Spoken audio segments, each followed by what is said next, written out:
All right, forget business school. Seriously, today we're getting a masterclass in power from the most unlikely teachers on Earth, 18th century pirates. We're going to break down 4 brutal, brilliant rules for building something from absolute nothing, and we're using a pirate show to do it.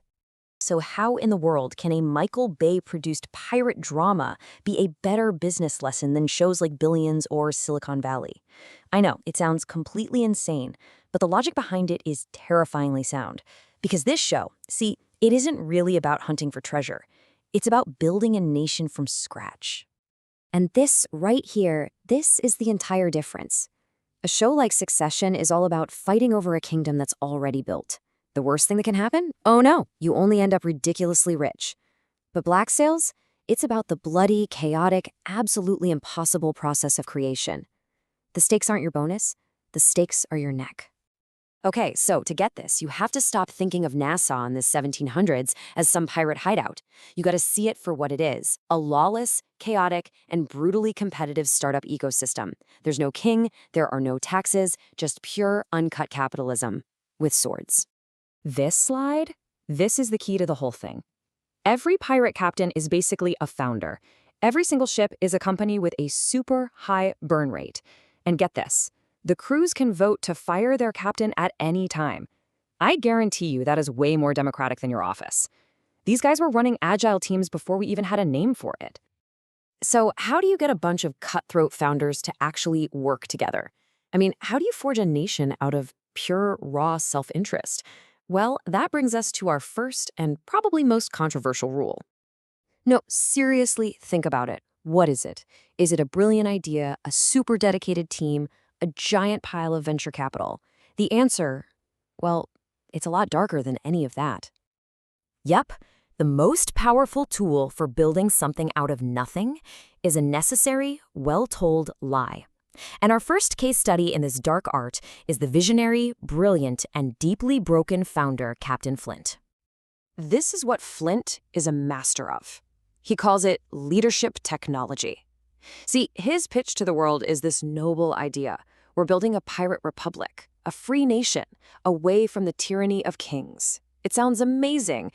It's also a complete fabrication. His real mission? It's a personal, grief-fueled vendetta against the empire that destroyed someone he loved. Just look at this. I mean, this is the blueprint for every startup pitch deck ever created.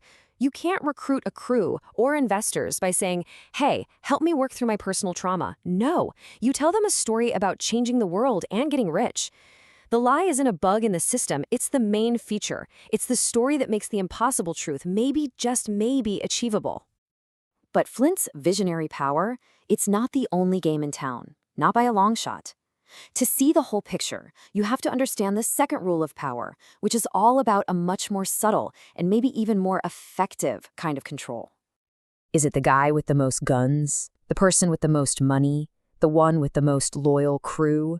No, it is never the person actually doing the work. The real power, the true power, belongs to the person who owns the platform. And in Nassau, that person isn't a pirate at all. It's Eleanor Guthrie, and she is a masterclass in our second rule of power. You see, Eleanor doesn't sail. She doesn't fight. She runs the port. She's built what's called a choke point. Every single pirate who steals goods needs her to sell them. Every ship that needs supplies needs her to get them. And she takes a cut of every single transaction. She literally invented Amazon Web Services in the 18th century. Look at this slide. Her port is the same thing as AWS or the Apple App Store or Stripe. The pirates think they have power because they have swords. Eleanor knows the real power is owning the platform. The platform always wins. Okay, so you've got the visionary liar and the platform monopolist, and they're both fighting for control.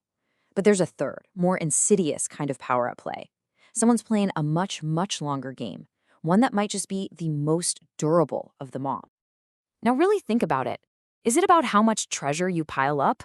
How many rivals you take down? Or is it about something else completely? Meet Jack Rackham. He's not the best fighter. He's not the best strategist. He is definitely not the richest. But he understands something that nobody else seems to get. Narrative control is the ultimate victory. This is his entire game plan. While everyone else is out there playing for gold, Jack is playing for the history books. He knows that in 300 years, nobody's going to care who had the most gold. They'll only remember the story. So he's positioning himself to be the one who gets to write it. And this brings us to the final and, yeah, probably the darkest rule of power. It answers the question that haunts every startup, every revolution, every single organization. Who actually ends up on top? You are not gonna like this answer. It's not the person with the grand vision. It's not the person who fights the hardest. It's not even the person who owns the system. It's someone else entirely.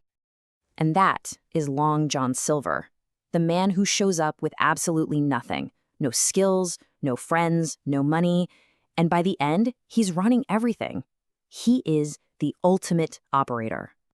This slide just breaks it down perfectly. Flint, the visionary, he's a hammer. He's just trying to smash reality into the shape of his mission. He's obsessed.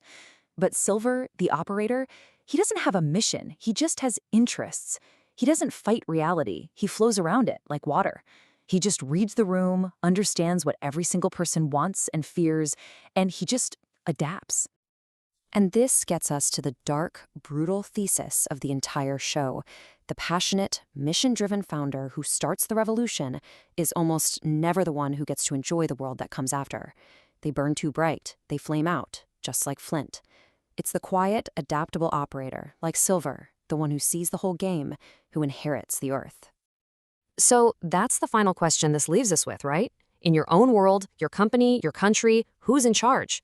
Is it the passionate visionary swinging the hammer, or is it the quiet operator who's like water? One builds the world, but the other inherits it. Which one are you betting on?